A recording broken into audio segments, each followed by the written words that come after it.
Hello, Bloomington. I'm Mayor Tim Bussey, and this is the Council Minute for the week of November 8th. At our meeting on Monday night, the City Council approved the 2022 Pavement Management Program construction project. This is the 29th year of this great street maintenance program in the city of Bloomington. You've heard me talk about PMP before. It is a street maintenance program that prides itself on doing the right actions at the right time to maintain our streets here in Bloomington. Those actions might include street overlay, street reconstruction, or sometimes a seal coating. The costs of the program are generally broken down 25% to the homeowners and 75% to the city of Bloomington. That's done with the acknowledgement that the entire city of Bloomington benefits when we take care of our important infrastructure like streets in the city of Bloomington. The City Council did remove one street from this year's project. That's Lyndale Avenue from West 106th Street down to the southern terminus, which is basically the Minnesota River, where there's a parking lot for people to park and enjoy the Minnesota River Valley. We did this for a couple of reasons. In 2019, the city approached the U.S. Fish and Wildlife Service and asked if they would like to do a joint project to make improvements down in that parking lot close to the Minnesota River.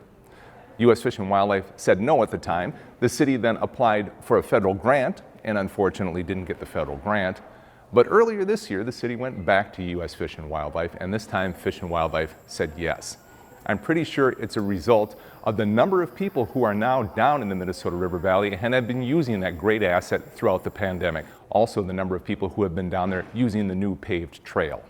So the city is going to be working closely with Fish and Wildlife to work on an improvement project down at the end of Lyndale Avenue. The other reason that the City Council removed Lyndale Avenue was that we heard from a neighborhood adjacent to Lyndale Avenue, and they had brought forward some concerns that their neighborhood and the unique circumstances of their neighborhood weren't specifically addressed by our special assessment policy.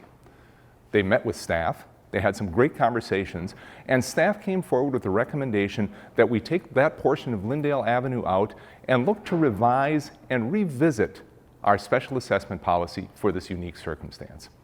I think it's a great example of the staff listening to residents, working very closely with residents, and responding to their concerns on an important issue. As I'm sure you've heard, all the votes have been counted in the Bloomington elections, and all that's left is for the City Council to formally certify the election results. That's going to happen Wednesday night, November 10th. Congratulations to Nathan Coulter and Patrick Martin on their re-election to the City Council, and to Lona D'Alessandro for being elected to the District 3 Council seat. On the school board side, congratulations to Tom Bennett, Dawn Steigroff, and to Beth Beebe on their re-election, and congratulations and welcome to Matt Dimmick, who will be joining the board this year. This was the first year that Bloomington used ranked choice voting in their City Council elections. You may have seen some media coverage about the long time that it took to count all of the ballots. The counting of the ballots by hand was done very intentionally, and it was done very carefully to ensure that everything was done accurately and to very publicly show the integrity of the process. Thank you once again so very much to all of our election judges who worked so very hard in this election, and thank you specifically to our rock star city clerk, Christina Scipione, for another smooth election here in the city of Bloomington. And finally today, Thursday, November 11th, is Veterans Day. To all of our veterans in the city of Bloomington, thank you so very much for your service. At our council meeting on Monday night, I read a proclamation in honor of Veterans Day. I also read a proclamation to reaffirm the city's commitment to the Beyond the Yellow Ribbon Committee in the city of Bloomington.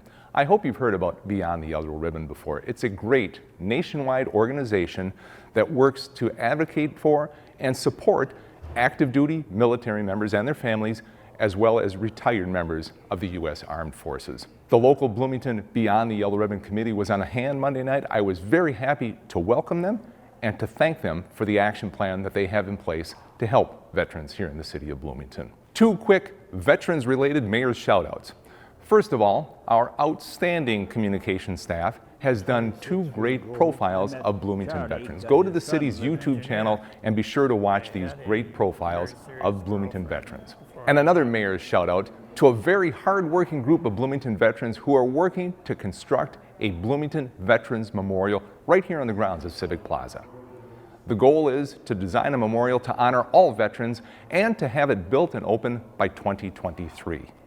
As I said, they're working very hard on this, and I'm sure you're looking for ways that you can help.